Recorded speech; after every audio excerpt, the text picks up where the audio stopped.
Good evening. I'm Cindy Jerome, and it is my privilege to be your town moderator. Welcome to Dummerston's first ever virtual town information meeting. This is not the town meeting we're used to. There will be no voting this evening, no making of motions or amendments. Instead, this is an opportunity for Dummerston voters to ask questions about the articles on the town meeting warning. Announcements. This meeting is being streamed live to Comcast channel 1085 and YouTube and Facebook at Brattleboro Community TV. BCTV's coverage of the meeting is made possible by sponsors. These are the good folks who have helped this happen. Here's how to participate in the meeting. Please turn off your video and mute your microphone. If you're joining by phone, you can use *6 to mute and to unmute. Make sure your name is displayed correctly. Use rename under participants or hover over the blue square on your video. And we'd like to see your full name in case you're asking any questions. If you wish to speak, you can use the raise hand feature that you'll find under the reactions button. If you don't see it there, you'll find it in the participants list. If joining by phone, you can use *9 to raise or lower your hand. The chat will not be monitored for questions or comments on agenda items. Use raise hand to participate. I will call your name or your phone number if joining by phone to speak, just the last 4 numerals. When I do that, BCTV will ask you to turn on your video and unmute your microphone. They will make it possible for you to do so as well.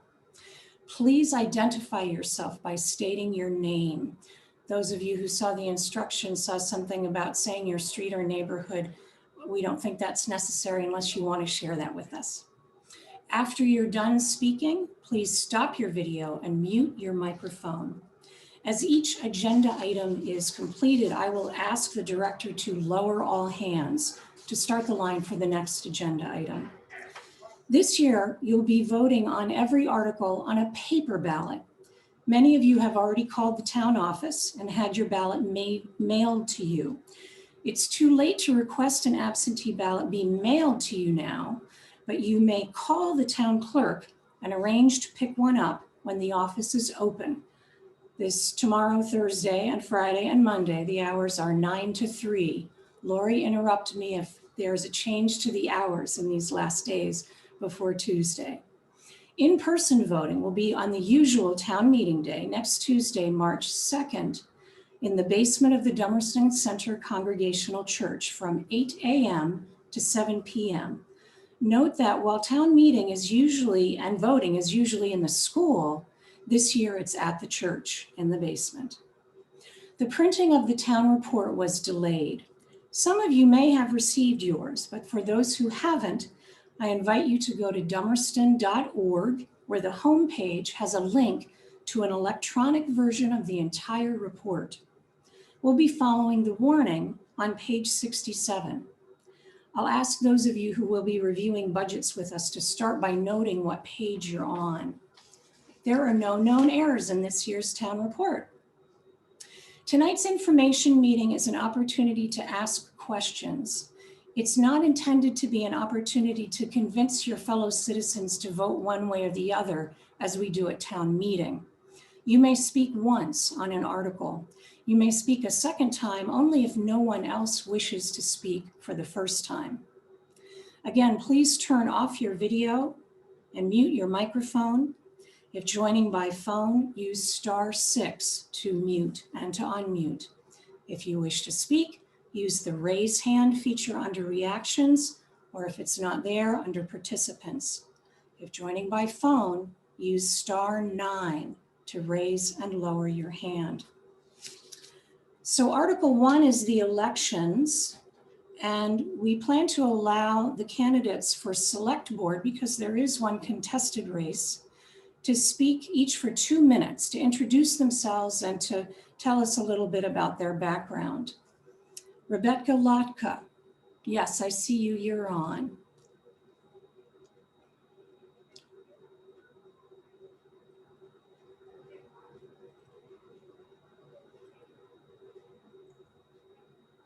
There you go. Go ahead.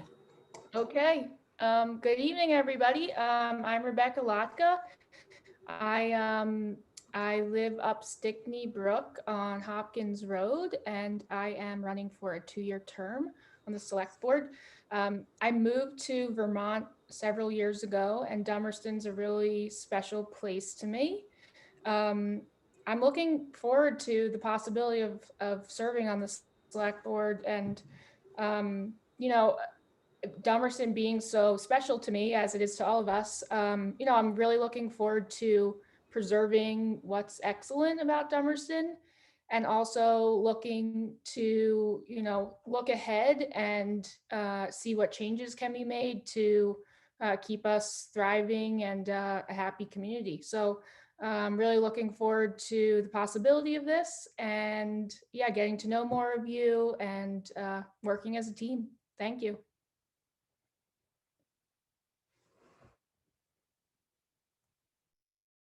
Cindy, you're on mute. Thank you. Thank you, Rebecca. Zeke Goodband is running for a 3-year term.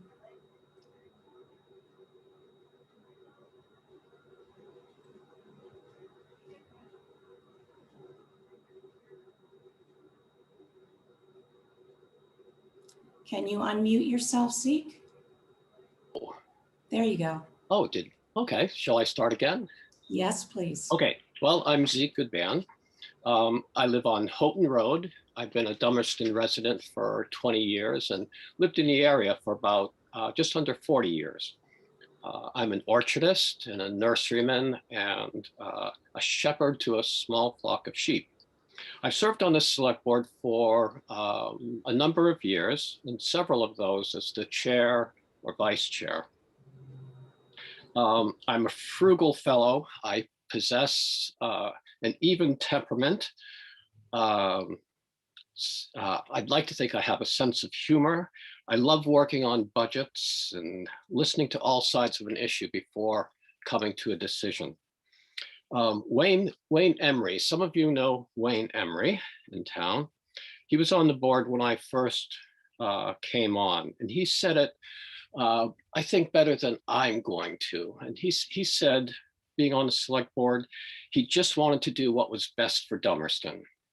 And I've got about 40 more pages plus a slide presentation that I'd like to present tonight. But I think in the interest of brevity, I'll just say that I think my experience and knowledge of Dummerston and statutes, ordinances, and bylaws will be an asset to the next select board as we deal with the issues that come before the town.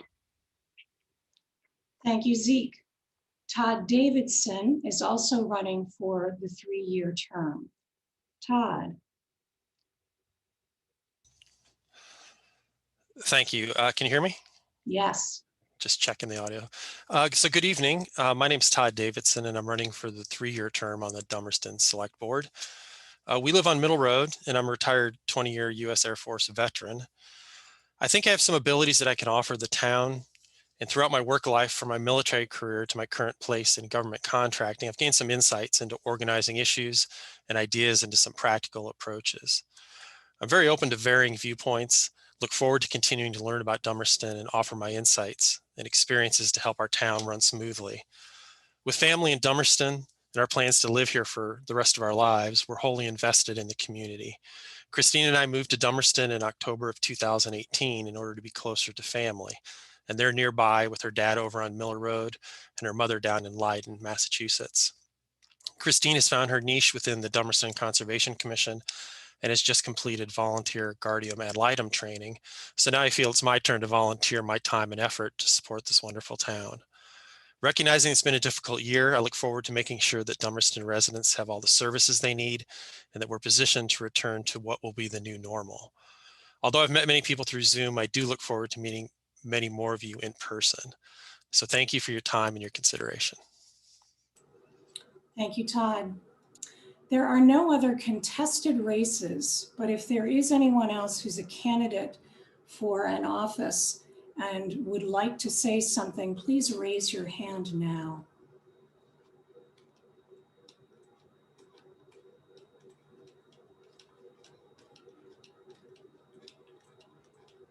I'm seeing no hands.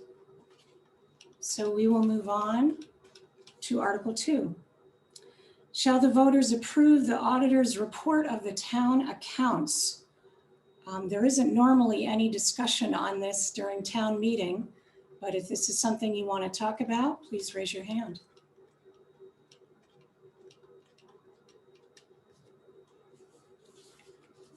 I'm seeing no hands, so I will move on to Article 3. Shall the voters authorize the select board to appoint a receiver of delinquent taxes? Again, this usually doesn't generate discussion, but if you'd like to talk about it, use the raise hand feature under reactions, or if you're on the phone, press *9 to raise your hand. I see no hands. Article 4, shall the voters authorize raising the sum of $210,000 through taxes and appropriate said amount to the capital fund for future capital needs? Maria Glebach on the select board, I believe you were going to speak to this.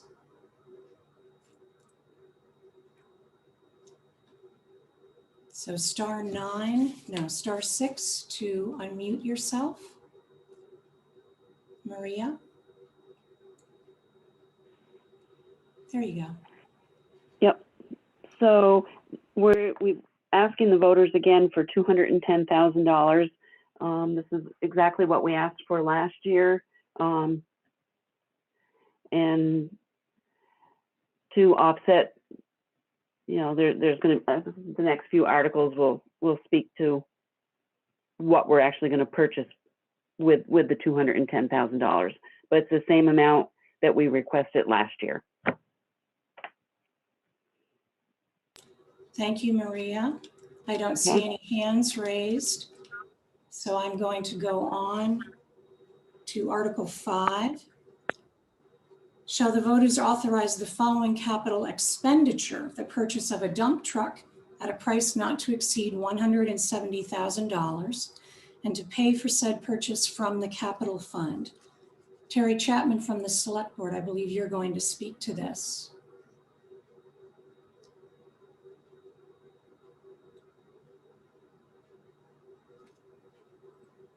Yes, this is to replace the 2012 International. It was slated to be replaced this year, and believe we can do it for be for 170,000 or less.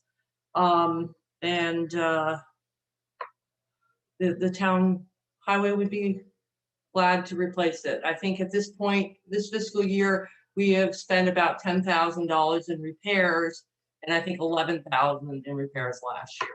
So. Okay, thank you, Terry. Again, if you have a question or a comment, please use the raise hand function or press *9 to raise your hand if you're calling on the phone. I see no raised hands, so I'm going to move on to Article 6. Shall the voters There authorize? is a raised hand, Cindy. Michelle Sherrier. Michelle Sherrier. Hi. Hi, Cindy. Hello, Michelle. Hi. Let me start my video here. I just had a quick question about that that dump truck. Is it a new truck or is it a used truck? Can the select board speak to that?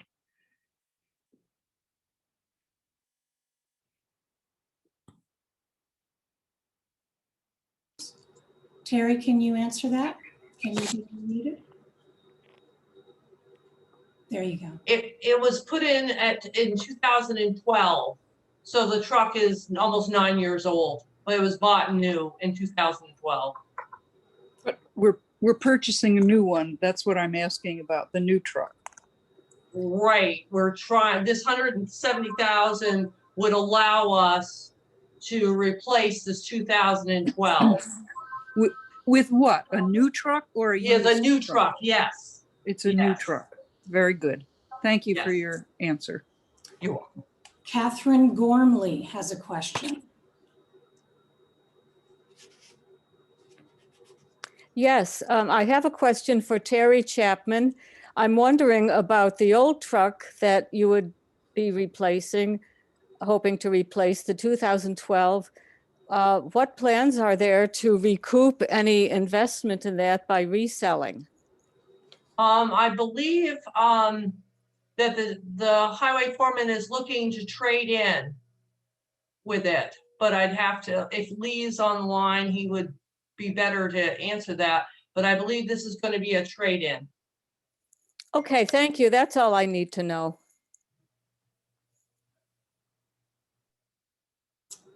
Okay, I do not see any other hands.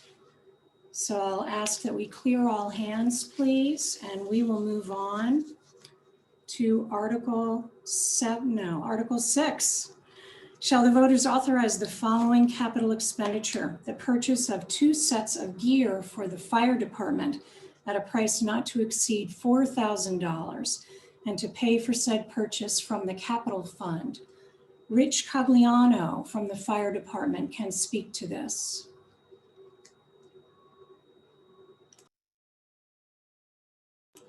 Go ahead and unmute, Rich. There you go. Okay, there we go. It gave me an error message, said the host will not let me unmute myself. So thank you. Good evening, everyone. My name is Rich Cogliano. I am the Assistant Fire Chief for the West Dummerston Fire Department. And this is an ongoing capital expense that we are incurring. We have about 28 sets of bunker gear, fire gear, the big suits out here. This stuff that we wear out when we go to fires. And per federal rules, we have to replace this every 10 years. It wears down, it breaks down over time. So we are incrementally replacing this. So we're trying not to do a very large lump sum purchase of 20 or 30 sets of gear. We really want to break it down. So last year we asked for a couple of sets to be asked in the capital budget. We were given that. So we're looking for a couple more this year. In addition to this, we've also purchased, I think, 3 more sets this year out of our own funds. So we're replacing a few every year. And that way, when we can get on a cycle to replace them. So that's what this is. It's replacing old, outdated bunker gear for our frontline firefighters. Thank you. Thank you, Rich. Are there any questions on this item, on this article?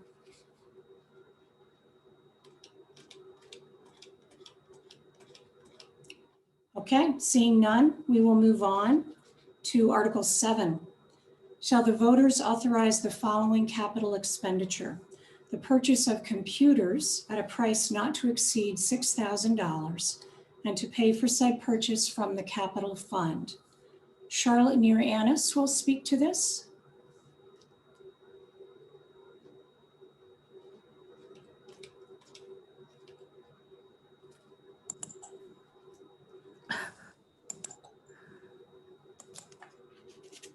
There you are. Oh, there I am. Our IT professional recommends replacing computers every 3 to 4 years. And our zoning computer is going up to 9 years old this year. The treasurer's computer is going up to will be 4 years old this year. And the select board would like to purchase a laptop for the hopefully new select board assistant. So that they run about $1,500 to $1,700 a piece, depending with the software that we need for antivirus and safety. And so it probably won't be 6,000, but it was a little extra was put in because you just never know. That's it. Thank you, Charlotte. Are there any questions about this article? Paul Norman.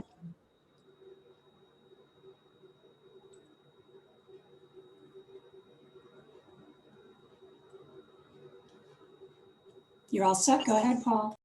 Thank you. My question is essentially, what if you don't spend all the money that's being allocated for these various expenses taken from the capital item?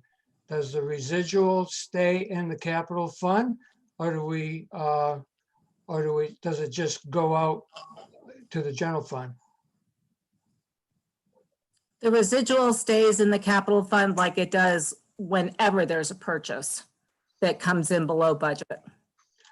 Thank you very much. Thank you, Charlotte. And Michelle Sherrier has her hand up.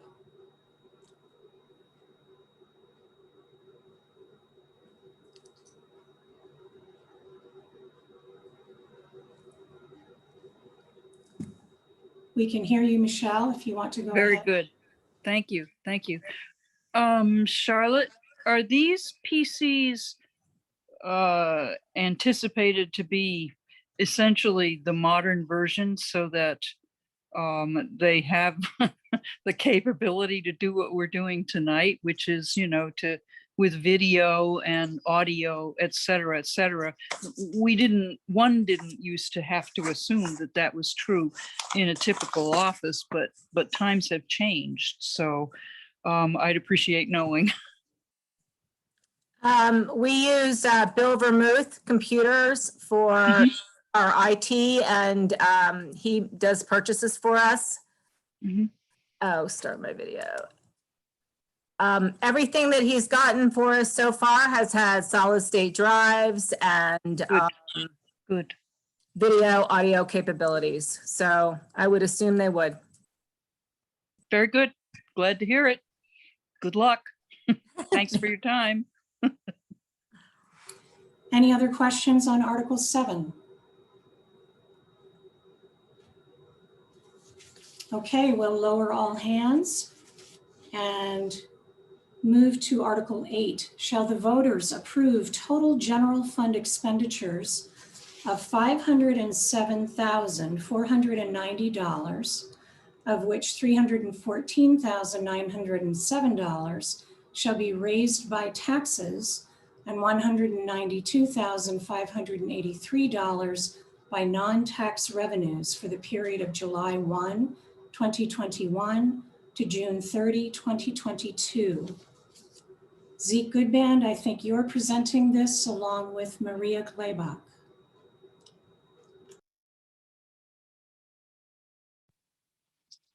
All right. So Maria and I will go over this general fund budget with you. I don't know how many of you have the town report before you or access to it on the town website.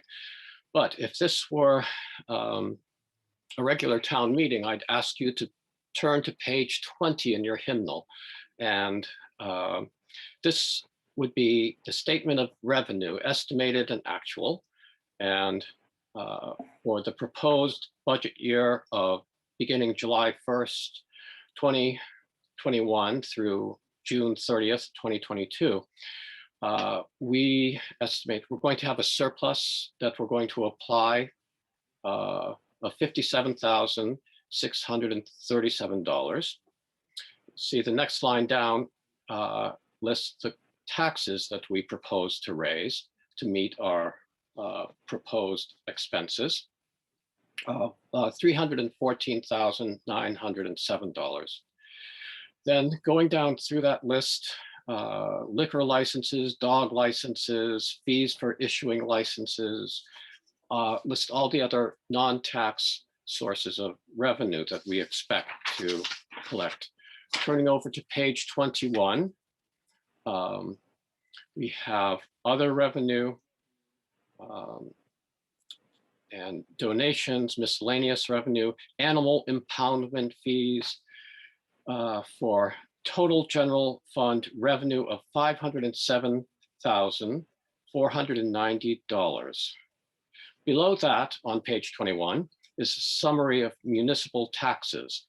And you'll see it lists what was approved last year at town meeting, voted 2020, and then what we're proposing for this coming fiscal year. Now, Maria, you have anything to add before we go into the general fund expenditures? That sounds good to me, Zeke. So, yep, I think we can go ahead right into the expenditures. Okay, so if you'll turn to page 25, if you have access to that, you'll see we tried, knowing that we were going to go with an Australian ballot this year because of the virus. We thought it wise to try to stay as close as we could to what voters approved at the town meeting last March of 2020.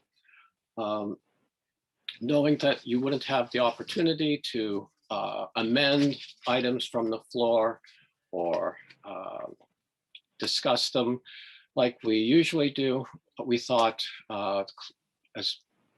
try to stay with what had been debated and approved last year.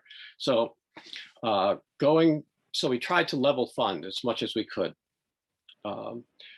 Under the first section on 25, you'll notice the one big difference is under wages, clerical.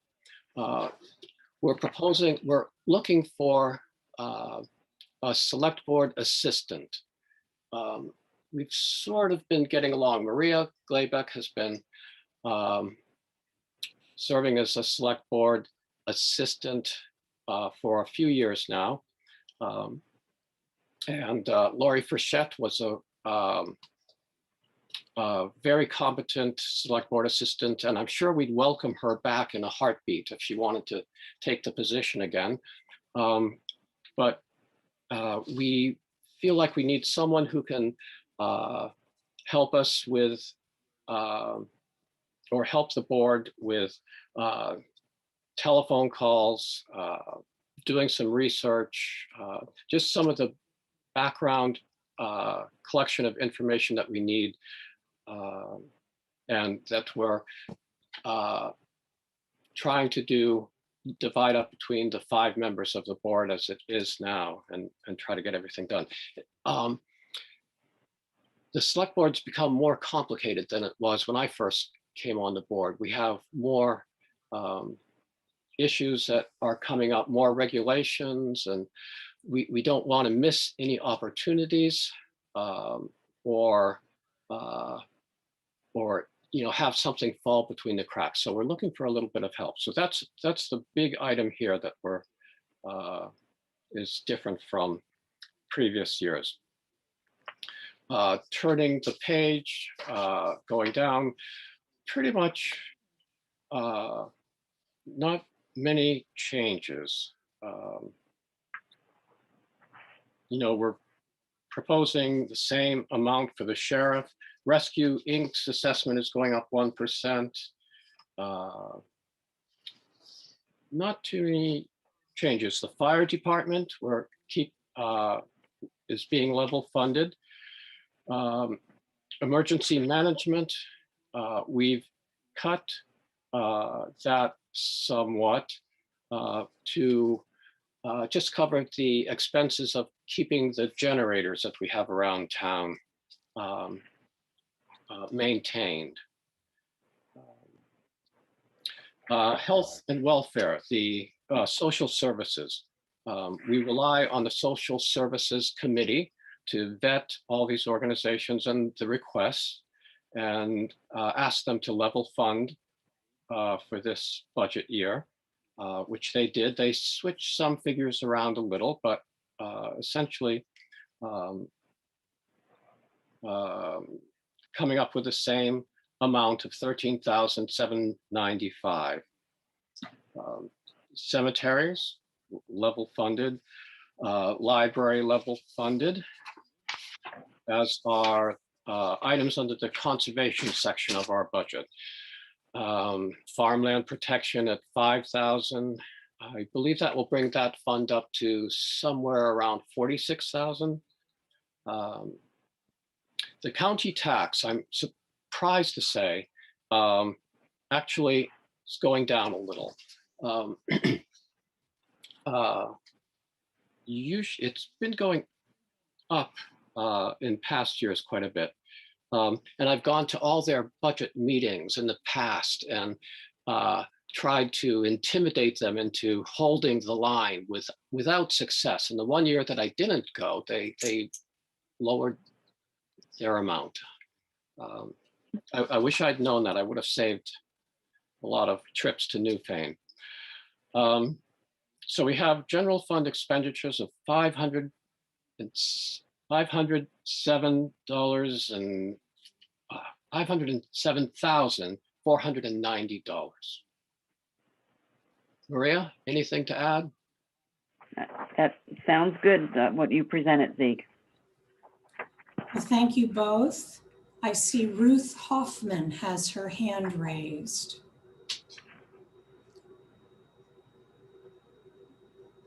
Go ahead, Ruth. Thank you, Cindy. So this question is for the select board, especially focused on page 25. Special reference to wages under administration, but it does apply across the budget. I would like a more complete answer than just level funding for why there is no even cost of living adjustment for our very valuable employees who worked all year under COVID and are not getting any raise. Zeke, do you want to speak to that? Yes, we felt we were uncertain. I think David Baxendale may want to speak to this and maybe other members also, but we felt our revenues for this fiscal year, when we were making this budget, were uncertain. We had increases in our health insurance that we went along with. We also had increases in retirement. I guess we felt we appreciate the work that everyone has done, from the road crew to elected officials in the town office and appointed officials. We were hopeful that we could hold the line this year, see how our revenues came in, and look forward to the following year where we might take a look at what we could do then with a more certain revenue stream. And David would like to. David Baxendale from the Select Board, would you like to speak to this? There you go. Yes. Ruth is absolutely correct that the employees are a tremendous asset to our community, and we really appreciate the fine job they've done during this difficult year. What we did was take a look at how the compensation packages in Dummerston compared with 4 other towns in our region: Newfane, Townsend, Guilford, and Putney. And we took a look at the entire compensation package, including wages and health benefits, retirement, the entire panoply of salary and benefits. And we concluded that our town actually has quite a favorable and generous overall picture. And so get on one hand the desire to level fund, and on the other hand the fact that our package is actually very favorable. We thought it was appropriate to not to offer salary increases this year. Does anyone else have any questions on Article 8? Molly Stoner, I see your hand. Yeah, thanks, Cindy. I just was wondering, I noticed that this year we're bringing forward $57,000 in money from last year, right? Am I reading that correctly?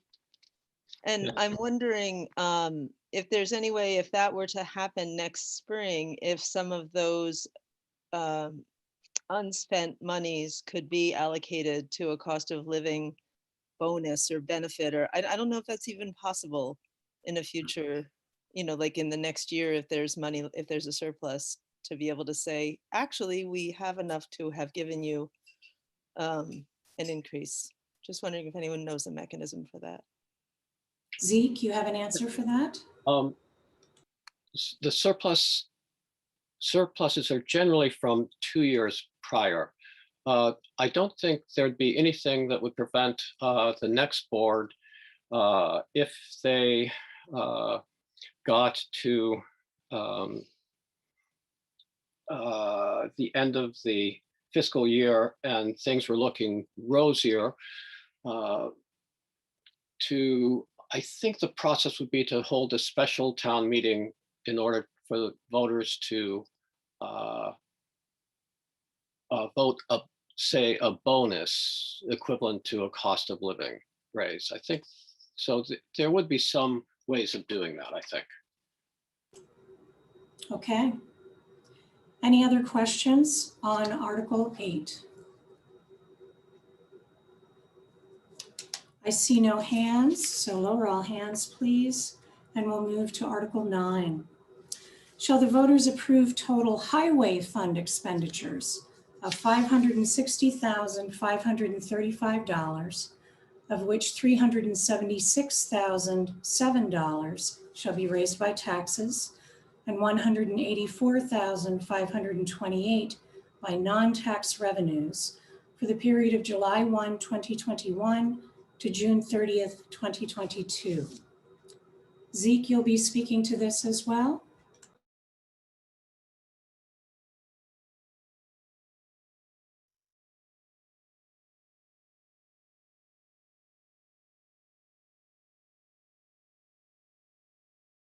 Will you unmute yourself, please?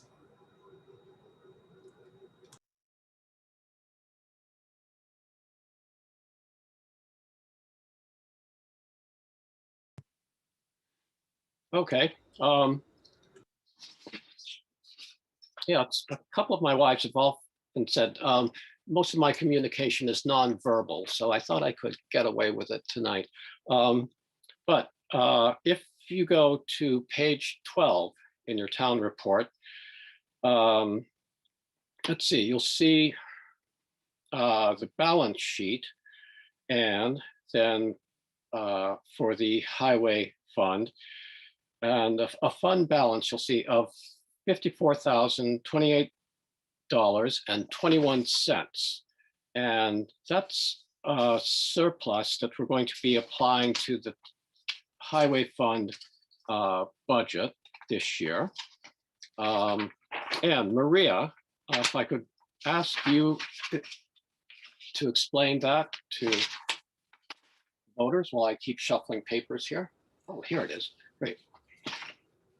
Do you still want Maria Gleibach to speak? Oh, yeah. Yeah, that'd be great. Okay.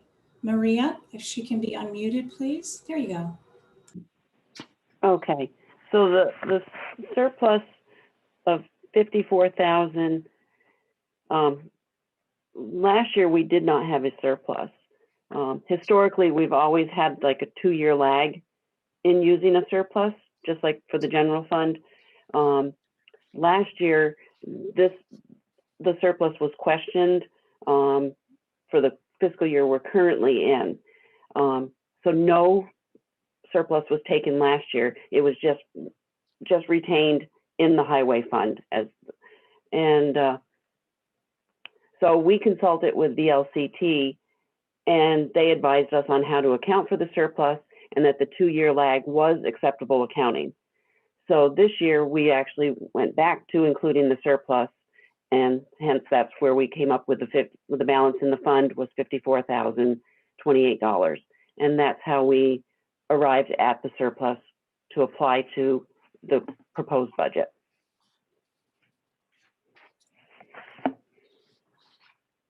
Okay. So, all right. Any questions about that? I do see Paul Normando's hand.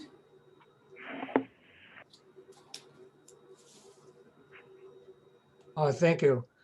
On that same page, Zeke and Maria, I'm looking at the Highway Fund Comparative Balance Sheet.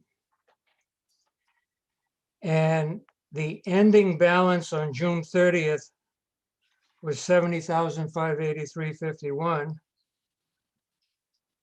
Now, why doesn't that carry forward to the beginning balance of 630 to 630?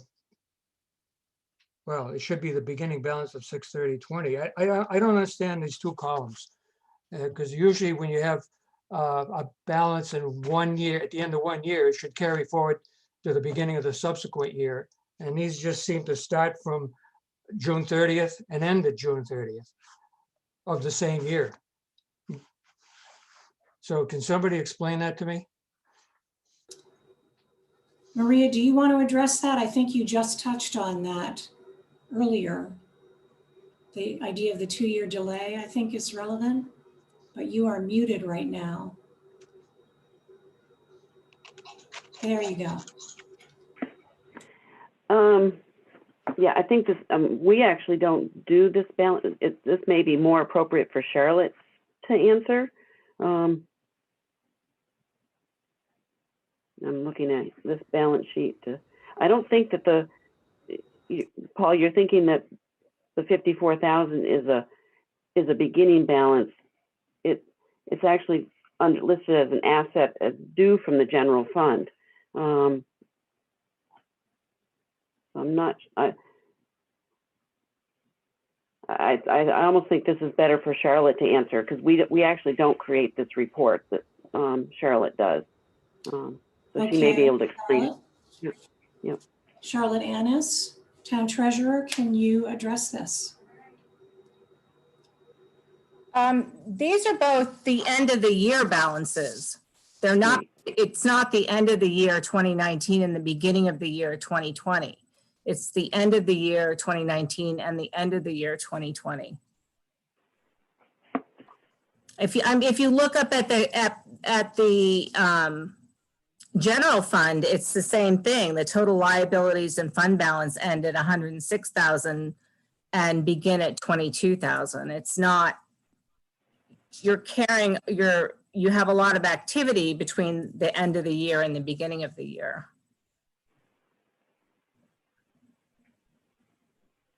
I don't know how to explain it any better than that, unless I just sat down and looked at it and came back to you with it.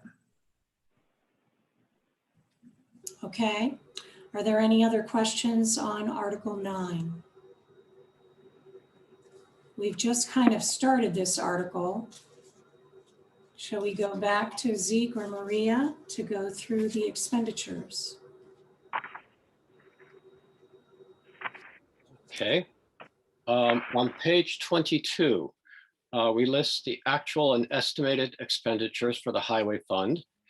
And we've combined, we used to break out winter and non-winter wages, and we've combined them this year.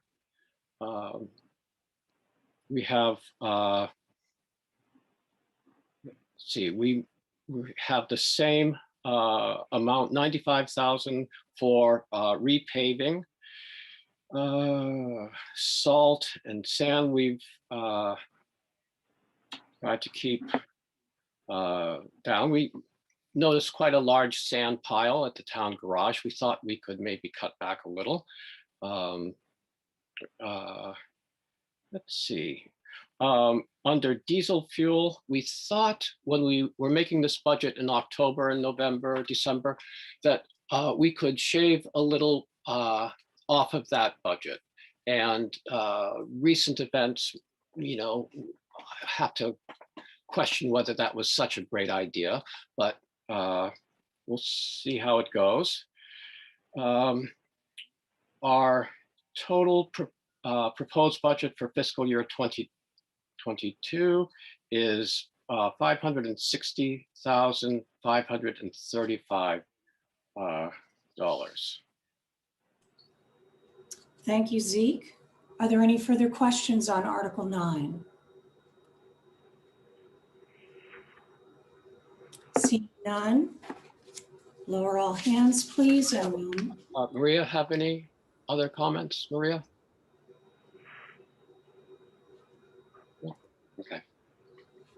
We'll move on to Article 10.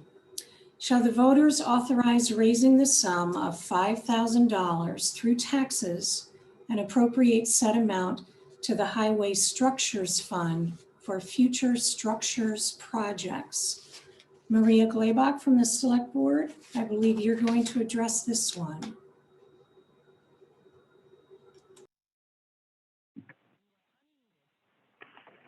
Okay, so when we met back this fall with Lee Chamberlain, the road foreman, he had asked for us to put in $5,000 for future structures projects, something, you know, a large culvert, you know, bridge work, any type of, when we say structures, it has to do with the road. And that's why we are requesting $5,000 to put into the structures fund for future projects. Thank you, Maria. Are there any questions about Article 10? Seeing none, we'll move on. Oh, sorry, Sam Farwell has a question.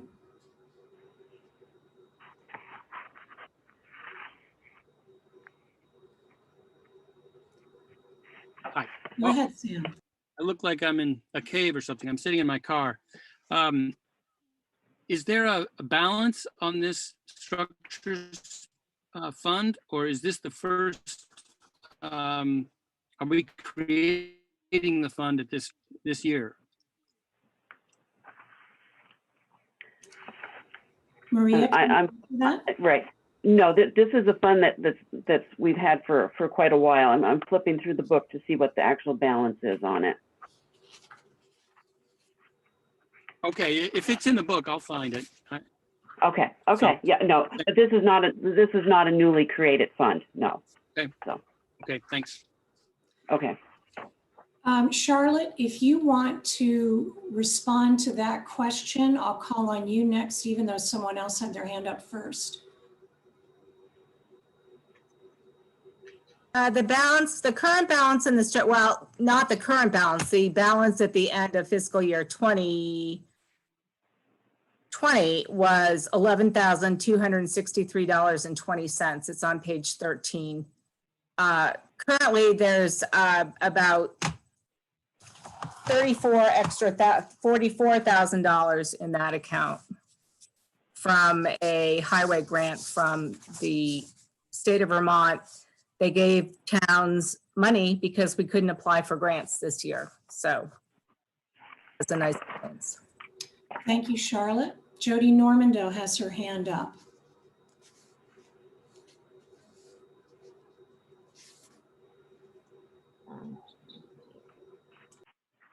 Go ahead, Jody.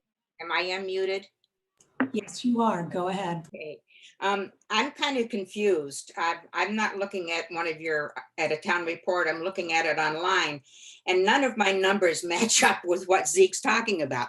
So what I'm looking at is on page 23 on my online bit, and it says Highway Structures Fund, and there's zeros and zeros in there. So I'm a little bit confused about this right now. Jody, are you looking at actual and estimated expenditures, or are you looking at the Highway Structures Fund revenue? It says Highway Structures Fund, actual and estimated expenditures. It's got the budget 20, actual 20, budget 21, and proposed budget 22 with all zeros on the last two. Charlotte, I wonder if you can address this, or Maria, if you want to. Sure. Jody, if you turn to page 18, if you go to page 18, what you're looking at is the expenditures, and where we're actually, the $5,000 we want to fund it as revenue into the fund. Is that under the, oh, I see, down under the highway fund comparative balance sheet? On page 18, it's the Highway Structures Fund Statement of Revenue. I was telling me it's page 18 is where I am. That's why I'm confused. I don't know where you are. Is it the comparative balance sheet? No, it's not a balance sheet, no. All right, I guess I'll have to look at this later, Maria, because I've Okay. not been able to follow you all because the different pages are different from what's online. Okay. Sorry. Well, when you do get your town report, check on page 18, right in the middle of the page. There's a statement of revenue for the Highway Structures Fund. Page 18. Let me just check here.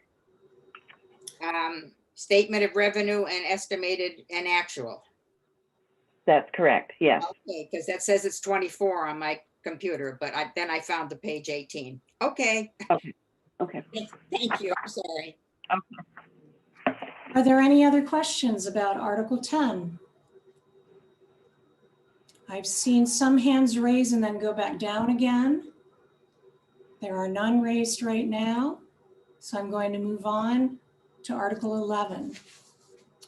Shall the voters authorize raising the sum of $18,540 through taxes and appropriate said amount to the Highway Blasting and Ledge Crushing Fund for future blasting and crushing? I believe that either Road Foreman Lee Chamberlain or Terry Chapman from the Select Board will address this. Terry, do you want to unmute? I'm not sure I see Lee. There we go. I'm unmuted. I don't know if Lee's on. Last year, we bought the gravel pit. Last year, we set up this highway blasting and ledge crushing fund and added money into it. And the agreement was that Putney would do the same. And I believe it's in about 4 years that we're going to need to do the blasting. So instead of asking the taxpayers for one lump sum, we're putting so much aside, as is Putney, every year, so that when we have it, the fourth year, it won't be one big amount. Sounds good. Are there any questions about Article 11? Ruth Hoffman, I see your hand up. Unmute. Oh, you unmuted and muted again in the same motion. There you go. Go ahead. There I go. Okay, I just wanted to mention, for those who don't know, I'm one of the town auditors. So to go along with what people were saying about the blasting reserve fund, if you look on page 23, where we talk about expenditures, that's why there is no matching blasting fund proposed expenditures, because we are only saving it up now. And not until we come to that expense will there be a matching blasting fund expenditures in the year we need to start spending the money. Thank you for that point of information, Ruth. Okay. Any other questions? Anything about Article 11? Okay, we'll lower all hands and move on to Article 12. Shall the voters grant tax exempt status to the Evening Star Grange for a period of 1 year pursuant to the provisions of Title 32, Section 3840? We don't normally have anyone necessarily speak to this, but is there anyone who has a question or who would like to speak to this tax exempt status that's on our warning every year? Okay, I see no hands. So I'm going to move on to Article 13. Shall the voters grant tax exempt status to Green Mountain Camp for a period of 1 year pursuant to the provisions of Title 32, Section 3840? And Billy Slade, I saw your hand. If you can unmute yourself and speak to this. Sure. Hello, everyone. As you well know, this was a very unusual year, and certainly here at camp, we felt the effects of that. We were not able to have camp last summer for the first time in 103 years. And we're very hopeful that the camp will be happening this summer. It's looking more and more like that will happen with a lot of COVID protocols and procedures in place. But we were still able to keep 6 Dummerston residents on our payroll last summer and hired them to do some work, things that we couldn't do during regular camp, like paint the dining room floor and blaze some trails in the woods and things like that. So it wasn't a total bust. We had swim lessons. We were able to do some of the things, but I'm very hopeful that this year camp will be able to continue in the way that everyone so looks forward to it. And I thank you all for your support over the past rough year. Thank you, Billy. Does anyone have a question about this article?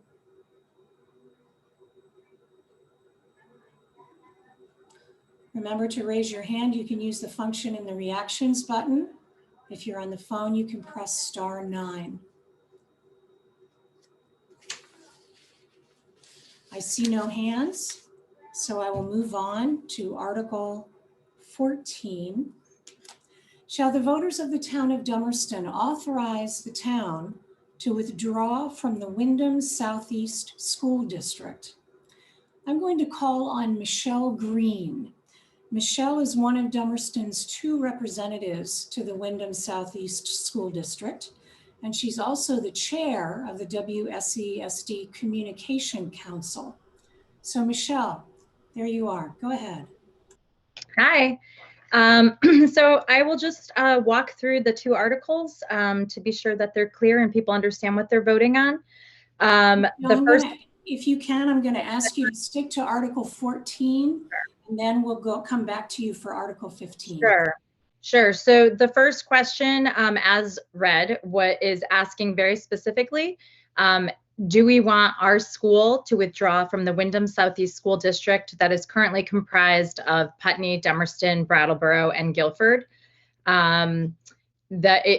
Just to clarify, because there was some confusion in the beginning and people were thinking that this was a question asking to dissolve our merger. That's not the question. The question would just be asking Dummerston residents if they would like to, for their town, our town, to withdraw from being part of the combined school district.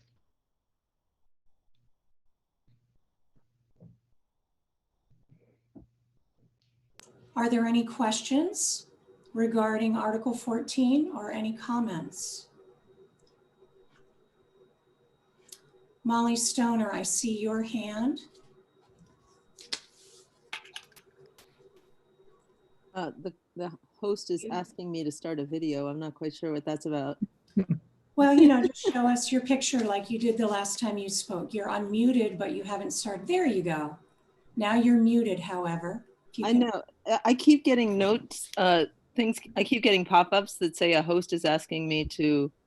Molly, that's because in order to unmute yourself or put your video on, you need to be given permission. So he's giving you permission once Cindy calls on you. Oh, it's just, okay. I didn't get that the first time, so thank you.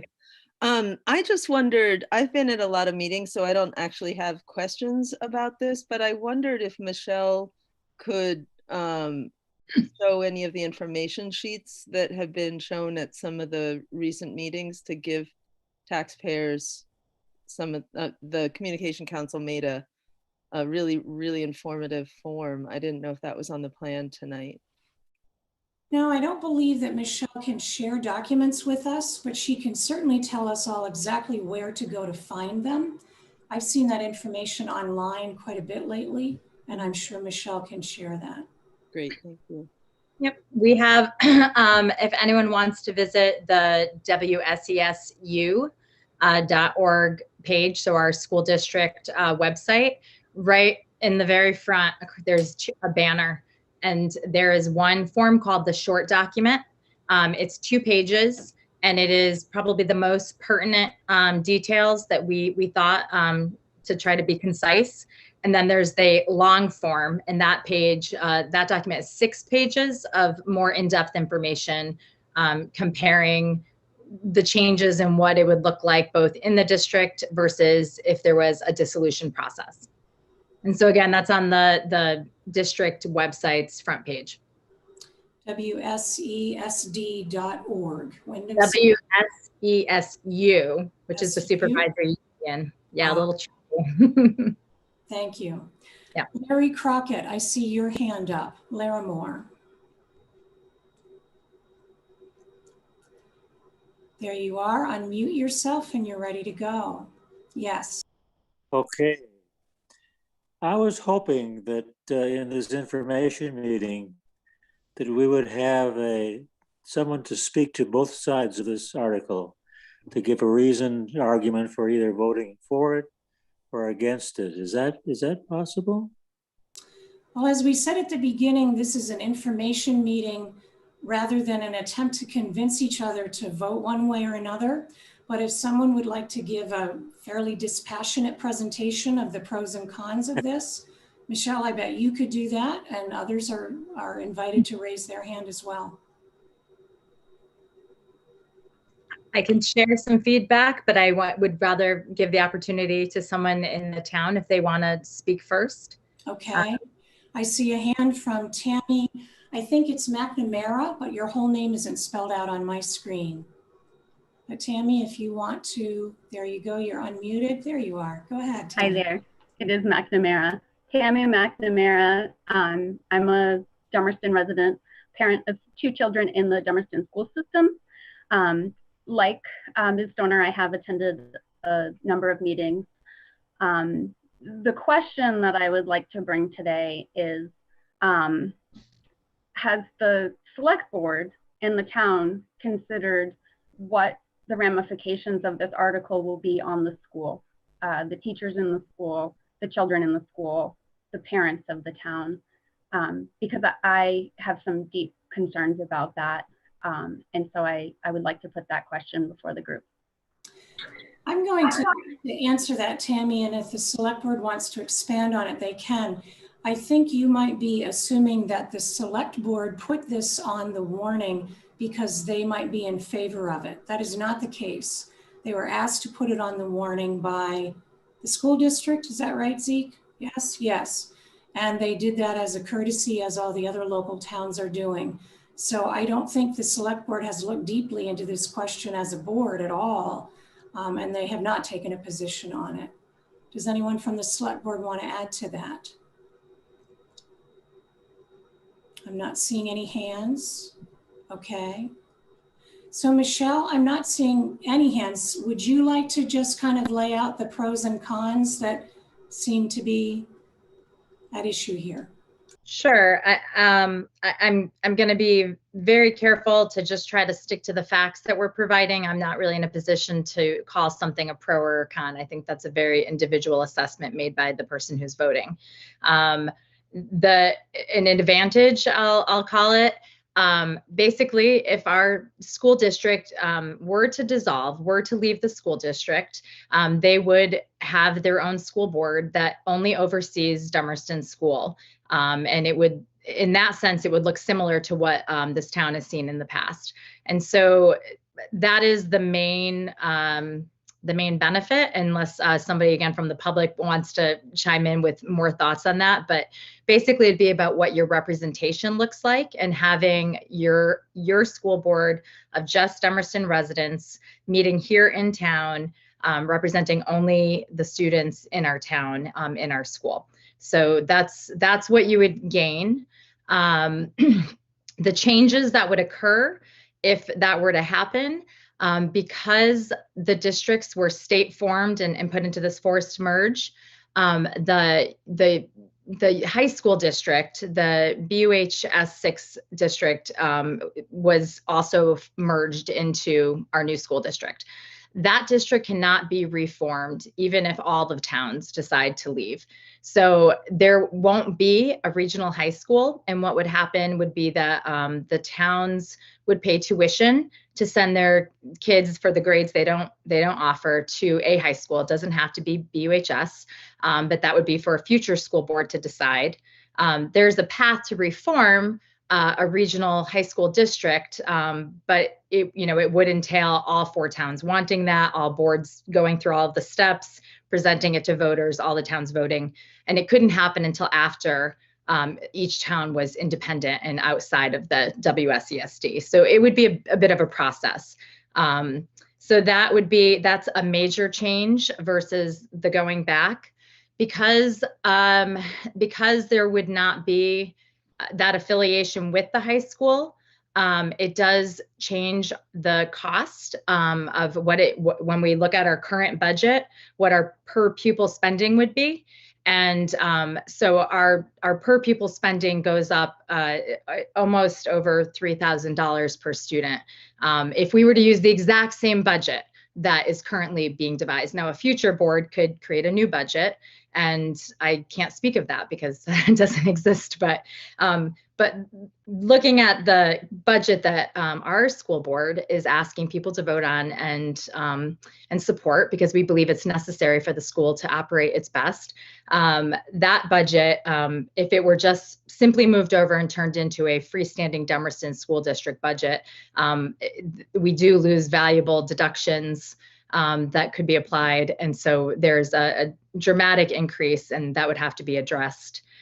So those are sort of the biggest changes, that as a citizen, Michelle as a citizen, would want to be thinking about.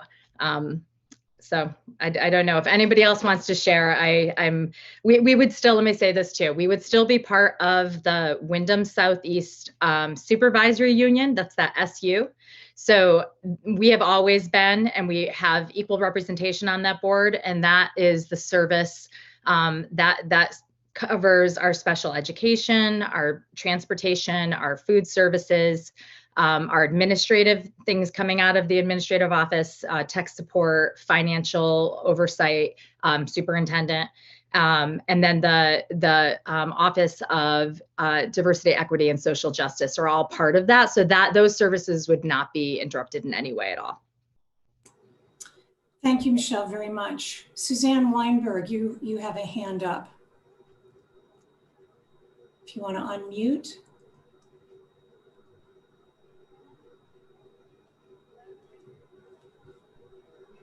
There you go. I was trying to about 4 times and it wasn't letting me.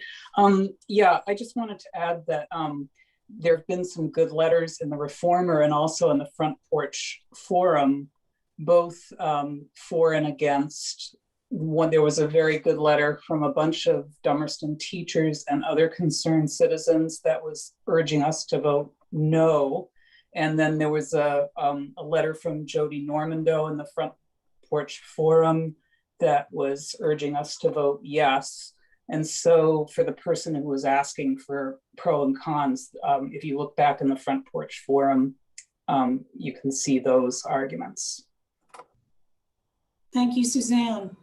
Larry, you had you spoke earlier on this issue, although as I recall, it was just a request for information. So if you would like to speak again, I will allow that. Larry Crockett? Yes. There you go. Am I on? Yes, go ahead.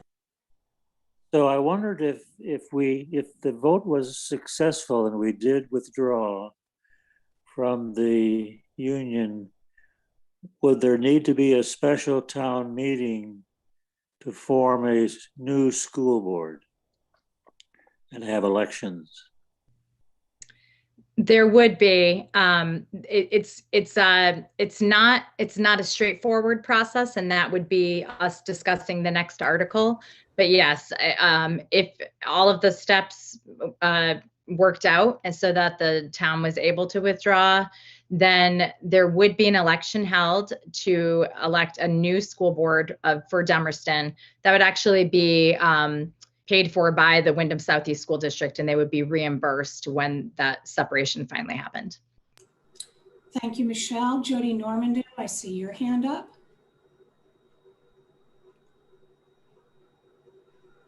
If you can unmute yourself. There you go. Go ahead. I just wanted to clarify one thing that I think is confusing some people. If we get out of our merger and go back to our regular board, we don't have choice. Like a lot of people think, oh, goody, I can send my kid anywhere.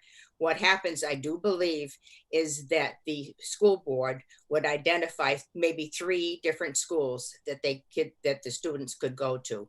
Probably one of them would be the high school, and I don't know, who else they could be. It could be Bellows Falls, it could be Newfane or whatever, but it's not considered having choice. Thank you. Thank you, Jody. So I would just clarify that the timeline, as it was explained to us through Andy Skarzinski, our superintendent, looking at the timeline of a board going into itself, there would be a short period where basically that does, because the 3 schools, Jody's correct, the town would be designating 3 schools, but that would also be pending voter approval. And so you would start as choice, and then the school board would be able to present the options back to the community, and they would vote on approving those 3 schools as their option or staying in choice. And that's how it would work out. Thank you. Any other questions or comments on Article 14? Julianne Giordano.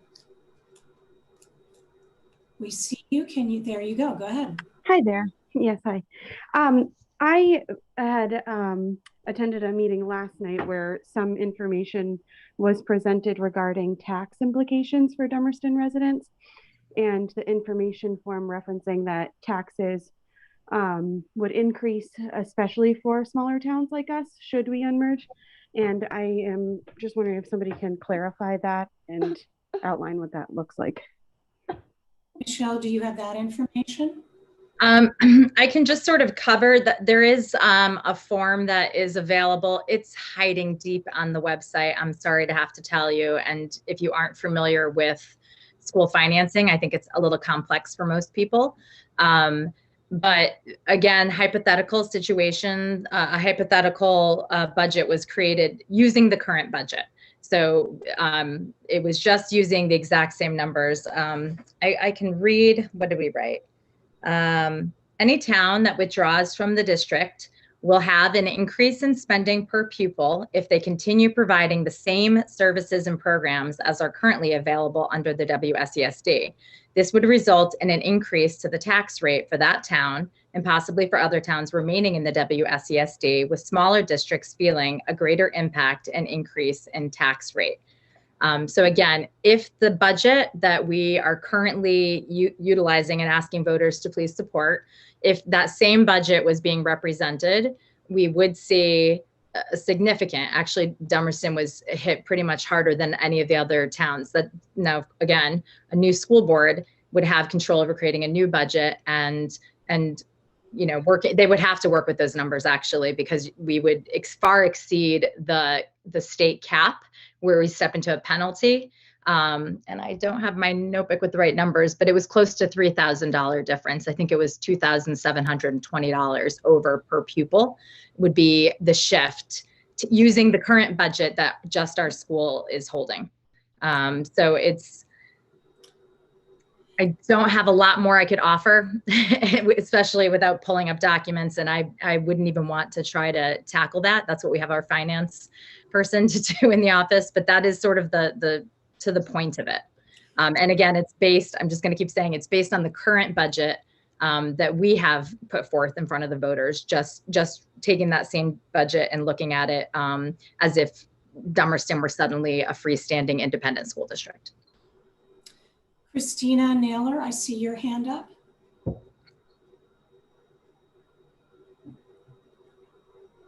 Go ahead. So I just want to expand on that a little piece on both Jody's choice comment and then how that would impact the actual tax, the final tax rate. I don't know if any of you remember all the gyrations on understanding our tax rate in the past, but the students 9 through 12 that attend BUHS figure into our tax rate. Sometimes that was favorable, sometimes not. in the event the district became a Vermont choice town like Vernon currently is, students, the electorate could choose to send Dummerston students to private schools or other public schools, and their tuition rates would determine how much we spend for those students.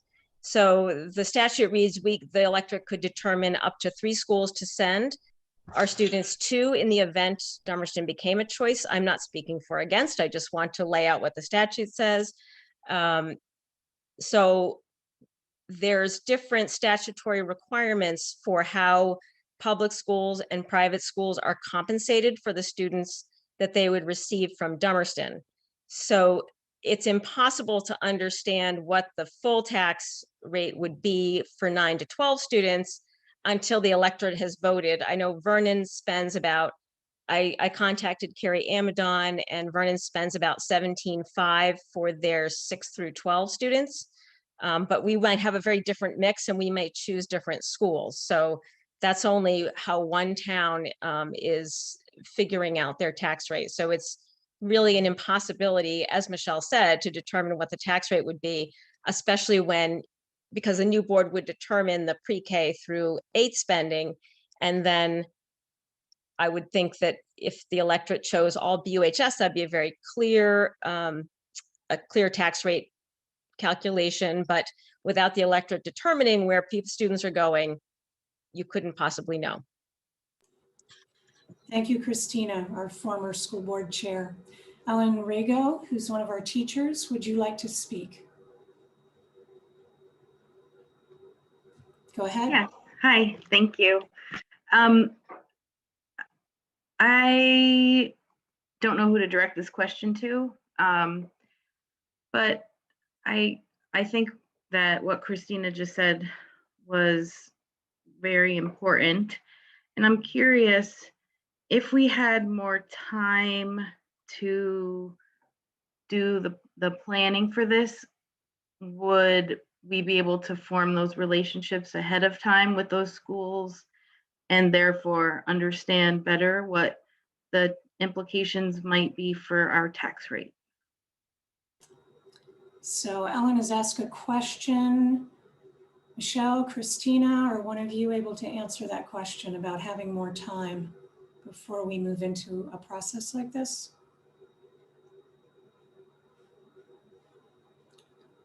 If you would like to respond, there you go, Michelle. Sorry, I muted myself and then couldn't go backwards. Ellen, I think if I'm hearing your question correctly, you were asking if we can begin the process, maybe through the dissolution process. And now if you probably have muted yourself, so I can't clarify. I think she was asking specifically if we had more time to form relationships with possible destination schools for our upper class students, the 9th through 12th grade. Would that be an advantage perhaps? So not really. I don't know that you can gain more time. Certainly, if you're asking like if our community could have more community engagement and discuss what we want to see as a community happen and get a feel to have to be able to predict maybe the direction that voters would go, that might be a positive.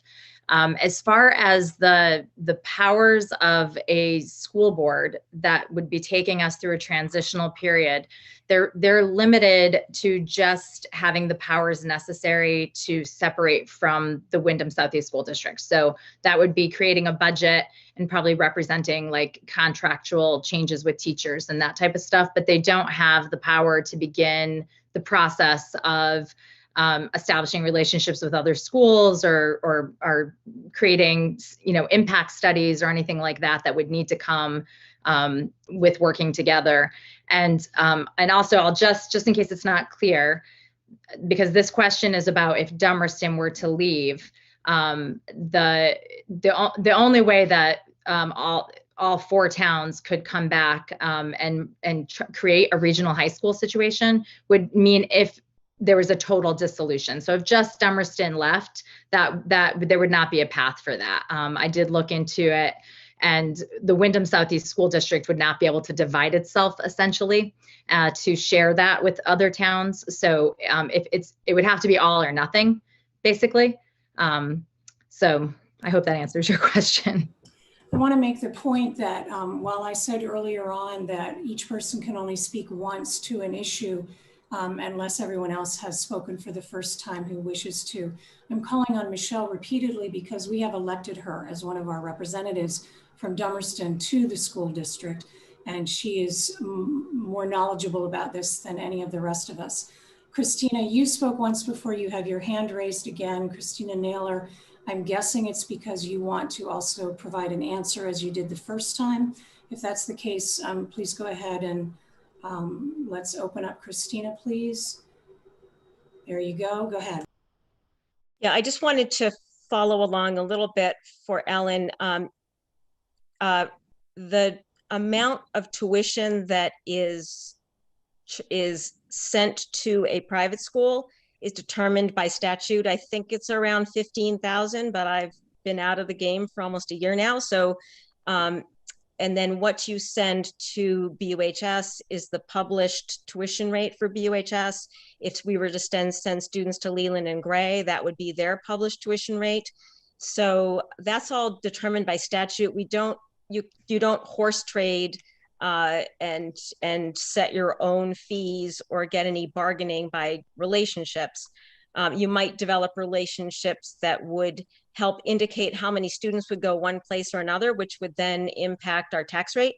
But the tuition rate is set by statute, and that's published every year. Thank you, Christina. Linda Rude, you have your hand up.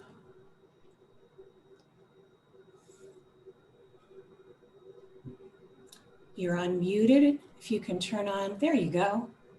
Go ahead. I want to ask a clarification. When all of this came up, there was the idea floated that there was a possibility that the legislature was going to be closing the loophole that allowed small towns to withdraw from their mergers. And I want to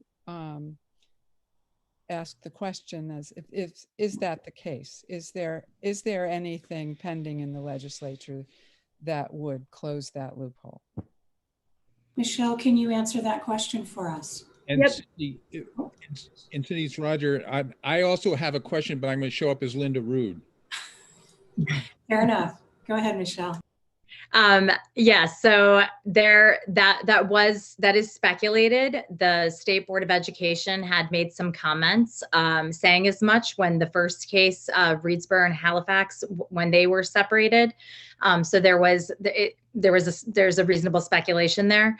However, the legislators, we've checked in with everyone in our area, and there's currently nothing pending.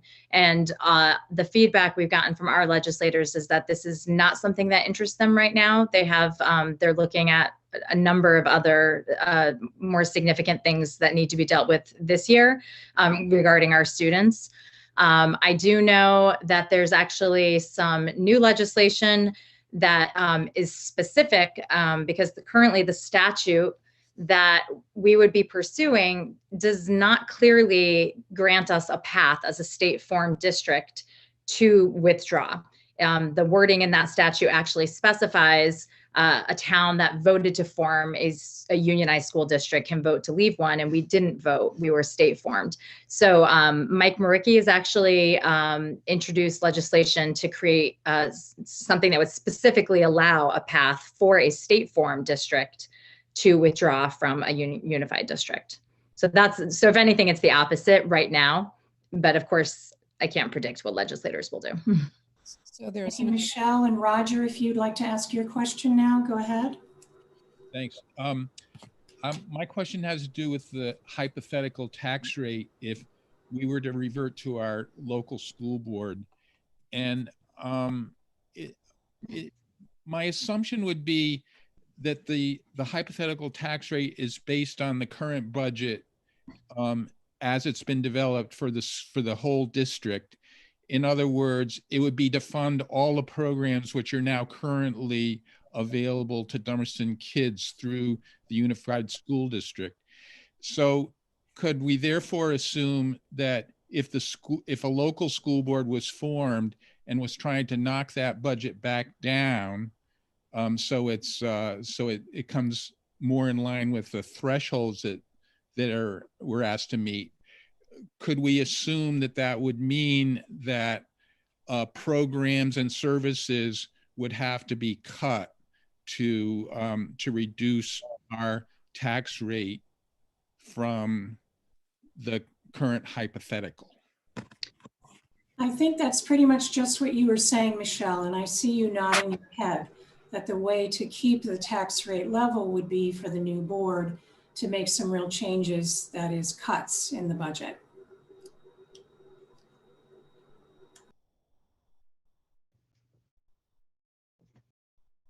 You're muted, Cindy. Thanks, Michelle. Roger, if that wasn't a sufficient answer, then I can ask Michelle to expand on it, but I think that's pretty much it. Jody, I see your hand, but you have already spoken once. Is there anyone else who would like to speak to Article 13? Yes, I see a Jessica Nelson. There you are, Jessica, if you can unmute. Go ahead. Hi there. So my understanding from sitting in on a number of the school board meetings is that the school board attorney agrees with the AOE attorney that there, kind of as Michelle was saying, there's no law at this point that provides a process for a town to withdraw from a district, and suggests that litigation may be necessary in order for us to withdraw since we were state formed. Has the town attorney weighed in on this at all? Or come to a conclusion on necessary litigation that might have to happen, and who's paying for that litigation as that goes forth, since there is no statute at this point that allows state formed school districts to unmerge? So Jessica, you're wondering if our select board has used our town attorney to weigh in on this issue, thus incurring some expense. Can a select board member or Charlotte answer this question? I see Zeke, your hand up. If you would like to answer this, you need to unmute, please. Zeke Goodman, could we unmute Zeke, please? Thank you. Okay. Go ahead, Zeke. No, the select board only went as far as putting these questions on the warning as a courtesy to the district. We've taken, as you said, no stand, and we have not consulted an attorney on this, the town attorney. So it's not under, school issues generally aren't under the purview of the select board. Okay, thank you, Zeke. Jody, I still see your hand. I need to ask again if there's anyone else who would like to speak to this question. Article 14, shall the voters of the town of Dummerston authorize the town to withdraw from the school district, Wyndham Southeast School District, for the first time? If anyone has a question. I don't see any other hands. You raise your hand by using the reactions button. If you don't see an option there, look under the participants page. Okay, I see no other hands. So Jody, if you would like to go ahead.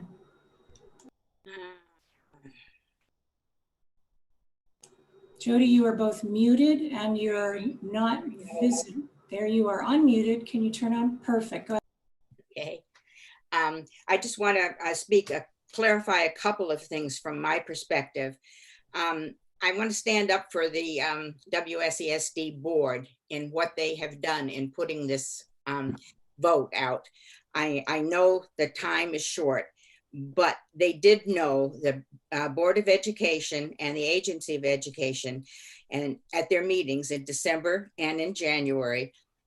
And then the chair of the State Board of Education went to the Senate Education Committee to encourage them to change the law. So this wasn't an imaginary thing. And there's also a letter on one of the legislative web pages from Oliver Olson, who's on the State Board of Education, encouraging this to go along with the John Carroll, who was the chair. The other thing that's in the wings right now, I watched Laura Sebalia and Carolyn Partridge speak to the Wyndham Central Board, and they're working very hard on getting this new weighting study in, which would really be helpful for our smaller districts. And they said that they didn't think that the weighting study would actually go into effect for another year or so, but they did say that what they thought and hoped for, that they would do away with the thresholds for this next year before they could go ahead with the weighting. And that would make a big difference for a lot of communities. I mean, you've got Wyndham Central up there, their organization, their per student's 23 or something $1,000 a student. So I just want to put those things out there, that so much is unclear right now that is happening. I hope it's all to all of our benefits, whatever ends up happening. Thank you. I see someone named Elions with their hand up. I don't know if that's a last name. We've been asking people to rename themselves so their full name is visible to us. But if you want to go ahead and turn on your video and unmute yourself and tell us who you are. There, if you can unmute and tell us your name. Hi, I'm Eve Leons. And I'm just wondering, what benefits has the school seen since we joined the merger? Is there someone who would like to speak to that question? Michelle, I don't know if that's something you want to take on. Half anticipating that our principal or Molly Stoner might be a better person since they have the firsthand experience. I think they're both in this meeting. Wonderful. I'd love to call on our principal. I'm going to encourage them to answer. Julianne Egan, I believe. Julianne, would you be willing to speak to us?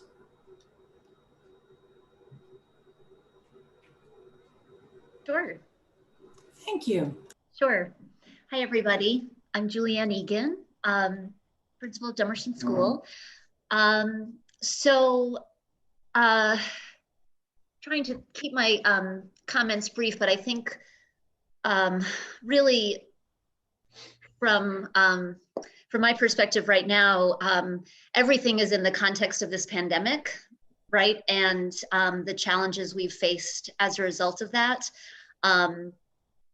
For everyone in the Dummerston school community, all the staff members, everybody, classroom teachers, facilities, crew, paraeducators, nurse, staff, everyone, it's been the most professionally challenging experience we've had in our lives. And I don't think we will ever have an experience equivalent to this. It's required us to completely change every single aspect of the educational experience and collaborate with families and students in completely new ways. The Dummerston school community has been, I mean, it's hard to even talk about what we've experienced and just the breathtaking nature of the collaborative effort that has occurred. I can't say enough about how people have come together, families, staff, community members, to really support Dummerston school students through this. In terms of how we work together as a district, it's been really vital for us to work with other schools in the district. And there's dozens of examples, but I'll just highlight a couple. One is that we have a number of students, about 20%, who are fully remote. We were able to collaborate with other elementary schools in the district to offer a fully remote experience. So those students are Dummerston school students who attend school with peers from other schools. They have teachers who are from Green Street, for example, or Brattleboro area middle school, or Oak Grove, who are their teachers for this year. And those teachers have embraced Dummerston school students like their own. It has been so touching to read the report cards, written by teachers who may have only visited Dummerston School, but they are really embracing our students. We've been able to maintain a relationship with those students, through our guidance counselor, through me as principal, and other activities, but their classroom experience is with this remote academy. So that's, one major example. We collaborated on food service, providing meals for our in-person students, providing meals to families who are remote. That's something that, systems for that are established district-wide. Professional development has been extensive in the district, and teachers have really had to collaborate with their grade level partners and other members of the district just to be able to offer the kinds of experiences we're providing for students. We are, for it, up until recently, we were providing a 2-day model. So teachers are working in person 2 days and working remotely at the same time. Those experiences were made possible by the district-wide professional development that has emerged. Health and safety protocols, we work with as a district to make sure that we are all executing the same health and safety protocols to maximize the safety of our students. So, there's a lot I can say.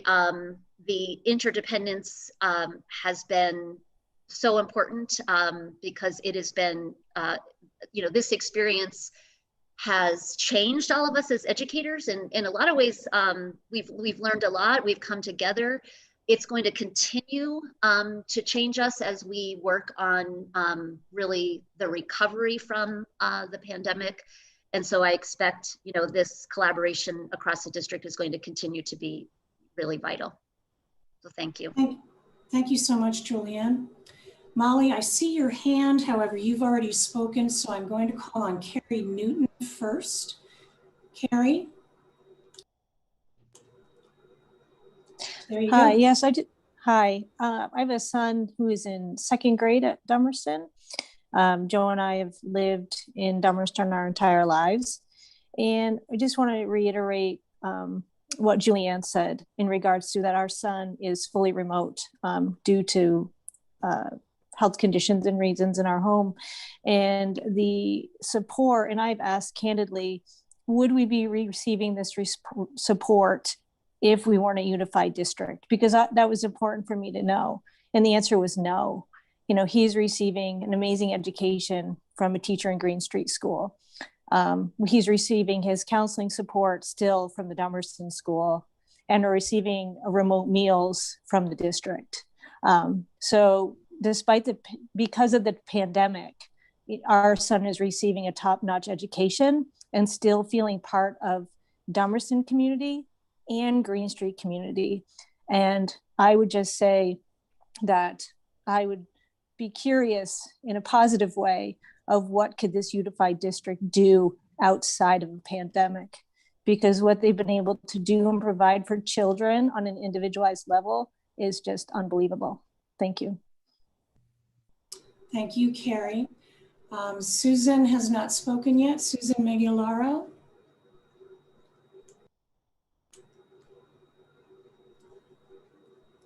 There you go. There you go. I'm coming. I'm getting there. Am I on? I don't see Yes, myself. you are. Go ahead. Okay. Oops, Susan, you muted yourself and we don't see you anymore. Can you try again to start your video and unmute yourself?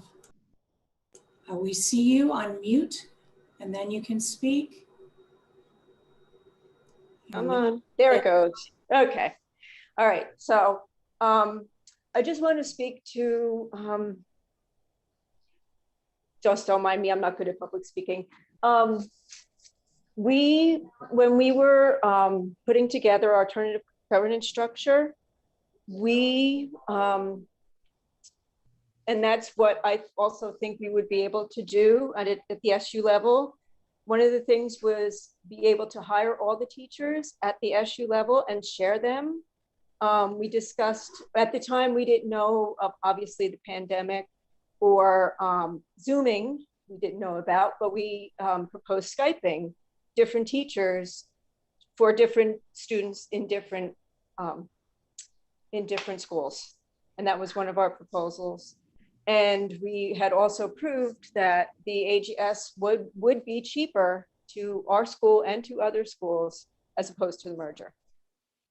And I'm not good at this, and I think other people could probably say it better than me. So if somebody wants to help me out on it, I know two of you are here. So that's my comment. You were on the school board, so I know you. I was on the school board, and I was also on the AGS committee, and I did a lot of research on these items. Thank you. Both Ellen and Molly have already spoken. Is there anyone else who wants to speak for the first time? Michelle, do you have something you feel should be added?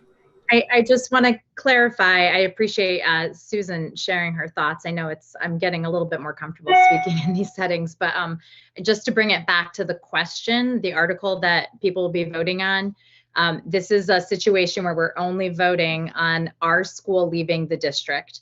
And so we would be working with teachers that we employed. We'd be their employer. We wouldn't, they would need a contract just with us. And so it's not, we don't have the same options. And I just wanted to bring that back to, this would be specific to Dummerston leaving and being its own school district, and the other towns would still be the Wyndham Southeast School District and separate.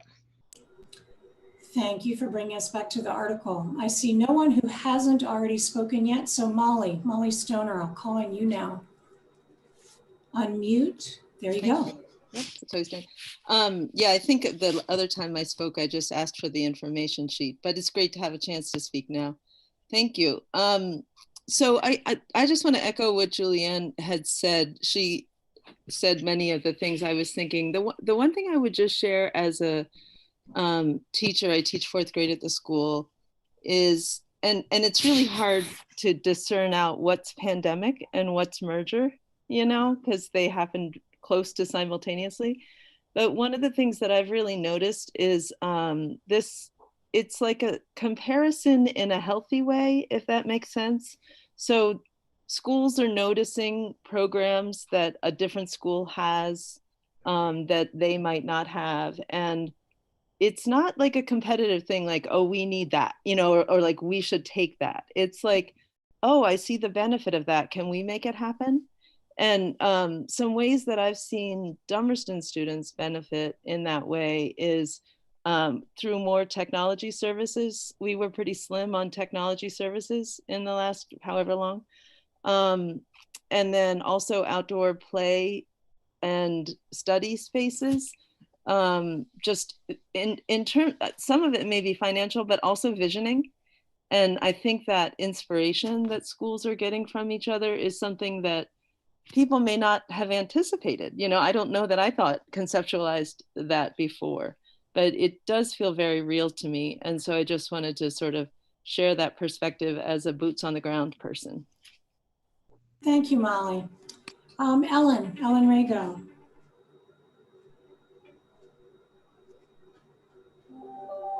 Go ahead. Hi, thank you for letting me speak again.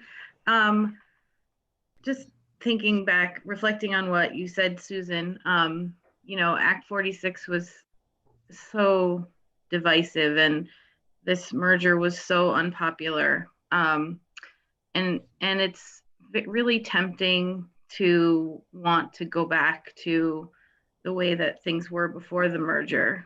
And I think it's tricky to remember that that's not possible. Going back to the way things were before the merger is not an option. And it, the work, the incredible work that the school board did on budgets before the merger,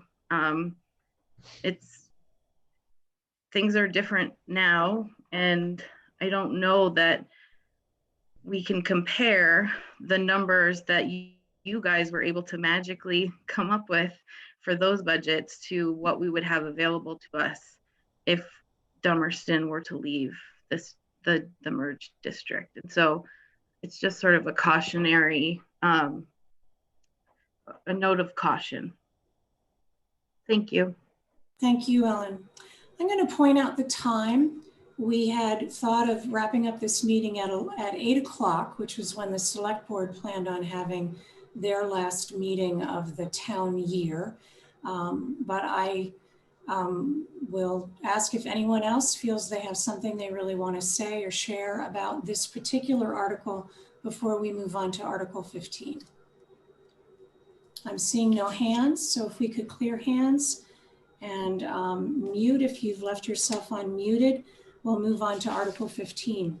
Shall the voters of the town of Dummerston conditionally approve and ratify the withdrawal of the towns of Brattleboro, Guilford, and/or Putney from the Wyndham Southeast School District, subject to the certification of results from the respective town votes to withdraw on March 2nd, 2021. So I think this is pretty clear. The question is, will we, if any town votes to withdraw, everyone else has to approve that. And are we willing to approve that if other towns want to withdraw? Are there any questions about this? I think Article 13 was closer to a lot of hearts than this might be. I'm not seeing any hands. Michelle, you'd like to speak? I just will make one comment. I just want to make sure it's clear that the way that this works is that if a town votes yes on the first question, and if all 4 towns vote yes on the second question, at that point, the town that voted yes on the first question, their vote would be certified, and that would be forwarded to the State Board of Education, and it would be subject to their decision and approval. So it's not a done deal once the voters have weighed in. Thank you. Tammy McNamara, I see your hand.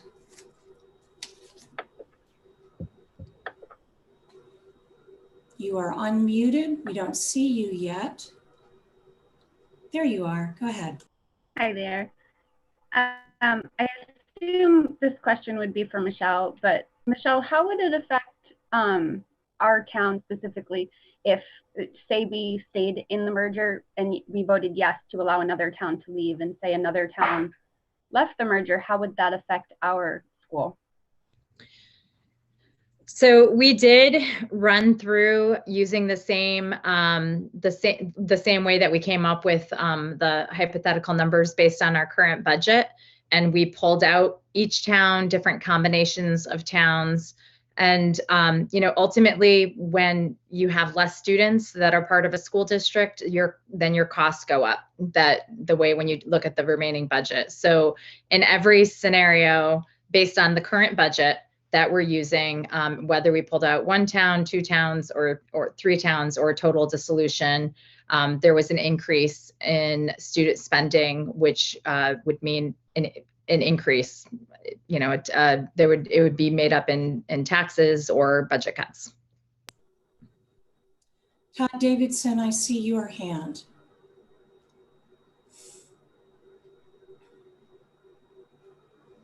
Go ahead. Yeah, this is really for Michelle. If all 4 towns were to vote to allow anyone to leave, if Brattleboro chooses to leave, how does that affect the high school? Doesn't it really just end it all for all of us? No, that's the tricky one that on our long form, you'll see that question asked, and we left it at it's unclear. If all 4 towns were to leave, and there was a total dissolution, then the high school and middle school and career center would fall down under Brattleboro because it's within their town. If just Brattleboro left, which is fairly far-fetched, but if just Brattleboro left and Putney, Guilford, and Dummerston chose not to leave the Wyndham Southeast School District, it's conceivable that they could remain and the high school would stay with that district. Brattleboro can't break up a K through 12 district, basically. What would more likely happen would be, again, this is now I'm speculating, but I would imagine that, again, the State Board of Education would have to determine, if it's in the best interest of the state, the student, and the district as it remains, And so I couldn't predict their call on that. But the high school, in that situation, Brattleboro could withdraw. They would not take the high school.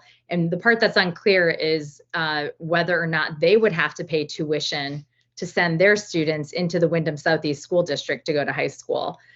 Because that gets that's where things start getting fuzzy and blurry, and ultimately would probably take future decisions by the State Board of Ed to pick that apart.